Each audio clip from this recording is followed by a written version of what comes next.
बिस्मिल्लाहिर्रहमानिर्रहीम अस्सलामुअलैकुम सत श्री अकाल आदाब दोस्तों ਤੁਹਾਡਾ ਆਪਣਾ ਵੀਰ ਤੁਹਾਡਾ ਆਪਣਾ ਬੇਲੀ ਨਵੀਦ ਸਹਿਰ ਤੁਹਾਡੀ ਖਿਦਮਤ 'ਚ ਅੱਜ ਇੱਕ ਨਵੀਂ ਵੀਡੀਓ ਲੈ ਕੇ ਹਾਜ਼ਰੇ ਖਿਦਮਤ ਹੈ। ਦੋਸਤੋ ਸਾਡੇ ਚੈਨਲ ਦੀ ਟੀਮ ਅੱਜ ਇੱਕ ਬੈਂਗਣ ਦੇ ਖੇਤ 'ਚ ਪਹੁੰਚ ਚੁੱਕੀ ਹੈ ਔਰ ਇਹਦੇ ਬਾਰੇ 'ਚ ਮੁਕੰਮਲ ਮਾਲੂਮਾਤ ਲੈ ਕੇ ਤੁਹਾਡੀ ਖਿਦਮਤ 'ਚ ਅੱਜ ਅਸੀਂ ਪੇਸ਼ ਕਰਾਂਗੇ। ਦੋਸਤੋ ਅੱਜ ਅਸੀਂ ਤੁਹਾਨੂੰ ਦੱਸਾਂਗੇ ਕਿ ਇਸ ਬੈਂਗਣ ਨੂੰ किस तरह काश्त किया जाता है, इसकी पनीरी किहड़े महीने च लगाई जाती है और उन्होंने फिर पैली च जमीन च मुंतकिल करने का तरीकाकार की है और ये एहतियाती तदाबीर की ने ये किहड़ी बीमारी हमला करती है, खाद कितनी पानी चाहिए है और टोटली इसका जिहड़ा खर्चा है पूरे सीजन का असी तुहाडी खिदमत च अर्ज़ करांगे और ये तुसीं कितना टोटली मुनाफा लै सकते हो, ये कितनी मुनाफा बख्श फसल है वो भी अज दोस्तों की खिदमत च असी पेश करांगे। चलो दोस्तों अज की वीडियो शुरू करने हैं। उस तो पहले तमाम दोस्तों की खिदमत च असी एक रिक्वेस्ट करने कि अगर तुसी अजे तक साडा चैनल सबसक्राइब नहीं किया तो प्लीज़ साडे चैनल नू ज़रूर सबसक्राइब कर लो।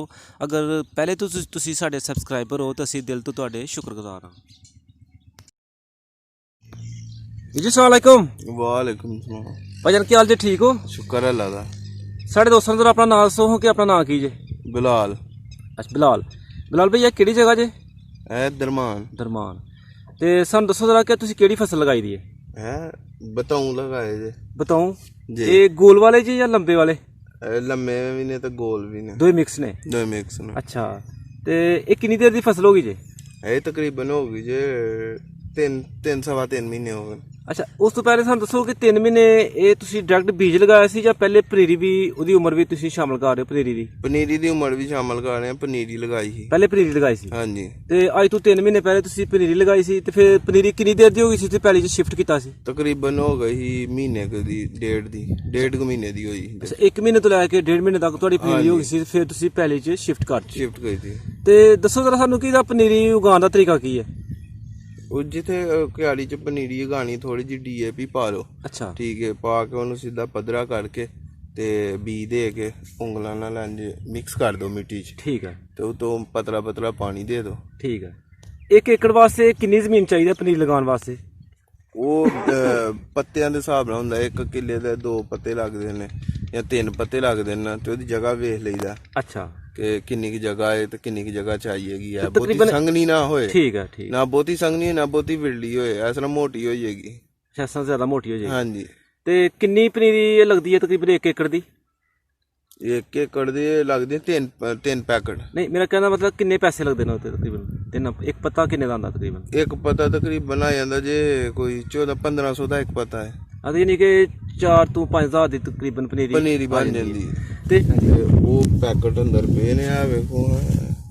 ठीक है, यानी कि माशाल्लाह काफी शुरू हो गया। हां जी ठीक हो गया।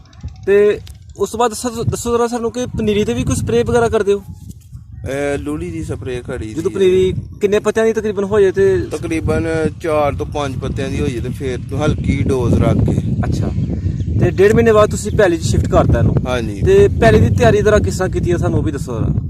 पैली दी पहले हल दे नाल पहले तवे फेड़े हैं। अच्छा गंद वगैरह ही ते तवे दी दौड़ पा के फिर चोर हल्लां दी पा के ते खेलां कट दित्तियां। खेलां दे विच फिर DAP पाई ही। ए जे तुसी बेड बनाए ने कितना फासला है ना एक बेड तो दूसरे बेड तो? ए 1.5 फुट।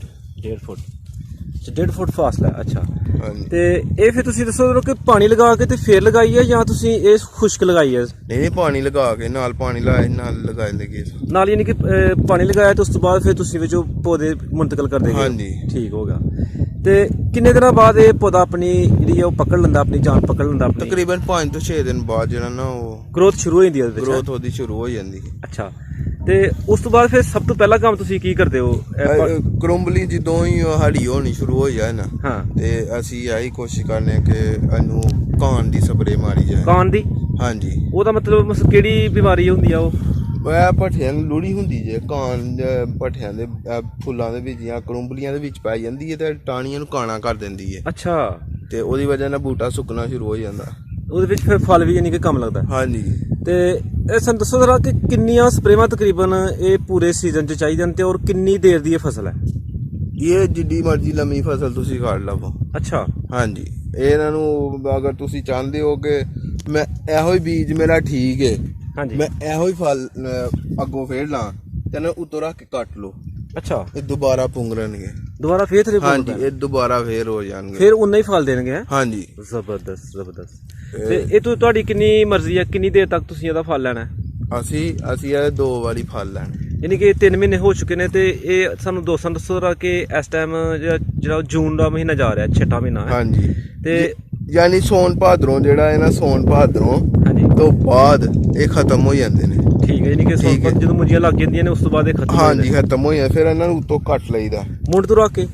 ਮੁੜ ਤੋਂ ਥੋੜਾ ਜਿਹਾ ਉੱਤੇ, ਤਕਰੀਬਨ 4 ਤੋਂ 5 ਇੰਚ ਉੱਤੇ। ਅੱਛਾ, ਫਿਰ ਉਹਨੂੰ ਡਾਰੀਆਂ ਨਿਕਲਾਣਗੀਆਂ। ਹਾਂਜੀ, ਫਿਰ ਅੱਗੋਂ ਨਵੇਂ ਪੌਦੇ ਬਣਨਗੇ। ਜ਼ਬਰਦਸਤ ਜ਼ਬਰਦਸਤ। ਫਿਰ ਉਹਨਾਂ ਨੂੰ ਗੋਡੀ ਕਰਕੇ ਖਾਦ ਸ਼ਾਦ ਪਾਈ ਜਾਏ ਤੇ ਫਿਰ ਉਸੇ ਤਰ੍ਹਾਂ ਅੱਛਾ, ਹੀ ਉਸ ਲੁੜੀ ਤੋਂ ਇਲਾਵਾ ਵੀ ਹੋਰ ਵੀ ਕੋਈ ਬਿਮਾਰੀ ਇੱਥੇ ਹਮਲਾ ਕਰਦੀ ਹੈ? ਨਹੀਂ, ਇਹਦੇ ਤੇ ਸਿਰਫ ਔਰ ਸਿਰਫ ਲੂੜੀ ਹਮਲਾ ਕਰਦੀ ਹੈ। ਅੱਛਾ, ਹੋਰ ਇਹਨੂੰ ਕੁਝ ਵੀ ਨਹੀਂ ਹੁੰਦਾ। ਤੇ ਕਿੰਨੇ ਦੇਰ ਬਾਅਦ ਤੁਸੀਂ ਪਾਣੀ ਲਗਾਉਂਦੇ ਹੋ?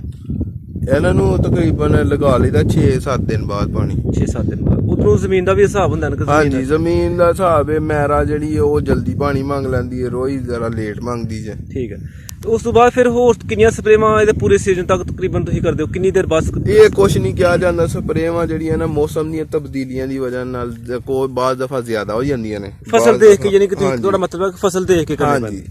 ਅੱਛਾ, ਸਾਡੇ ਦੋਸਤਾਂ ਨੂੰ ਦੱਸੋ ਕਿ ਟੋਟਲੀ ਪੂਰੇ ਸੀਜ਼ਨ ਚ ਵਿੱਚ ਸਪਰੇਆਂ, ਵਿੱਚ ਬੁਆਈ, ਵਿੱਚ ਬੀਜ, ਵਿੱਚ ਖਾਦ, ਟੋਟਲੀ ਵਿੱਚ ਮਜ਼ਦੂਰੀ, ਕਿੰਨਾ ਕੁ ਤਕਰੀਬਨ ਖਰਚਾ ਆ ਜਾਂਦਾ 1 ਏਕੜ ਤੇ? ਇਹਦੇ ਉੱਤੇ ਤਕਰੀਬਨ 1 ਏਕੜ ਦੇ ਉੱਤੇ ਆ ਜਾਂਦਾ ਹੈ ਤਕਰੀਬਨ 40 ਤੋਂ 45 ਹਜ਼ਾਰ ਰੁਪਇਆ ਖਰਚਾ। ਜ਼ਬਰਦਸਤ। ਤੇ ਹੁਣ ਸਾਨੂੰ ਦੱਸੋ ਦੋਸਤਾਂ ਨੂੰ ਕਿ ਇਹਦੇ ਚ ਟੋਟਲ ਜਿਹੜੀ ਤੁਸੀਂ ਜੋ ਆਮਦਨ ਤੁਹਾਨੂੰ ਆਣੀ ਹੈ ਅੱਲਾਹ ਪਾਕ ਦੇ ਘਰ ਚ, ਕੀ ਉਮੀਦ ਰੱਖਦੇ ਹੋ ਤੁਸੀਂ ਕਿ ਪੂਰੇ ਸੀਜ਼ਨ ਚ ਕਿੰਨੀ ਕੁ ਤੁਸੀਂ ਆਮਦਨ ਲੈ ਸਕਦੇ ਹੋ? ਇਹ ਤੇ ਜੀ ਮੰਡੀਆਂ ਦਾ ਰੇਟ ਹੀ ਦੱਸ ਸਕਦਾ।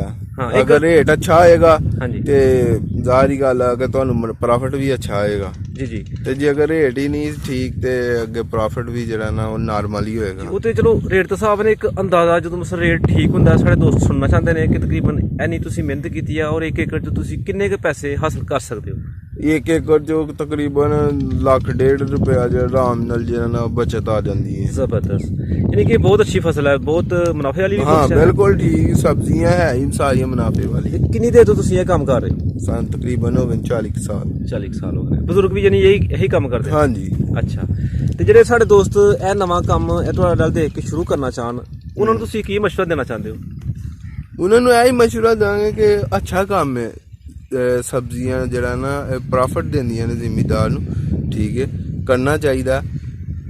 ਇੱਕ ਤੇ ਨਾਲੇ ਮਾਹੌਲ ਤੇ ਠੀਕ ਰਹਿੰਦਾ ਹੈ, ਹਾਂਜੀ, ਸਬਜ਼ਾ ਸੁਬਜ਼ਾ ਰਹਿੰਦਾ ਹੈ, ਤੇ ਦੂਸਰੇ ਨੰਬਰ ਤੇ ਜਿਹੜਾ ਮੁਨਾਫਾ ਬਖਸ਼ ਨੇ। ਜਿਹੜੇ ਦੋਸਤ ਤੁਹਾਡੇ ਕੋਲੋਂ ਮਸ਼ਵਰਾ ਲੈਣਾ ਚਾਹੁੰਦੇ ਨੇ ਕਦੇ ਕਾਈਂਡਲੀ ਆਪਣਾ ਤੁਸੀਂ ਨੰਬਰ ਦੱਸ ਦਿਓ।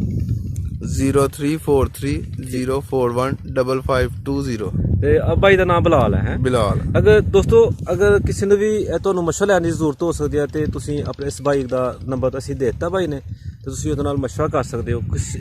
ਇਹ ਫਸਲ ਤੁਸੀਂ ਲਗਾਉਣਾ ਚਾਹੁੰਦੇ ਹੋ ਤੇ ਪਹਿਲੇ ਮਸ਼ਵਰਾ ਲਾਜ਼ਮੀ ਹੈ, ਮਸ਼ਵਰਾ ਲਾਜ਼ਮੀ ਕਰ ਲਓ। ਤੇ ਬਿਲਾਲ ਭਾਈ ਬਹੁਤ ਸ਼ੁਕਰੀਆ, ਮਿਹਰਬਾਨੀ। ਅੱਲਾਹ ਪਾਕ ਤੁਹਾਨੂੰ ਖੁਸ਼ ਰੱਖੇ ਔਰ ਅਸੀਂ ਦੁਆ ਕਰਨੇ ਆ ਕਿ ਤੁਹਾਨੂੰ ਪੂਰਾ ਤੁਹਾਡੀ ਉਮੀਦ ਦੇ ਮੁਤਾਬਕ ਹੀ ਜੋ ਮੁਨਾਫਾ ਮਿਲੇ ਔਰ ਇਨਸ਼ਾਅੱਲਾ ਅਸੀਂ ਦੁਬਾਰਾ ਫਿਰ ਤੁਹਾਡੇ ਕੋਲ ਚੱਕਰ ਲਾਵਾਂਗੇ। ਬਹੁਤ ਸ਼ੁਕਰੀਆ, ਮਿਹਰਬਾਨੀ। अस्सलाम वालेकुम।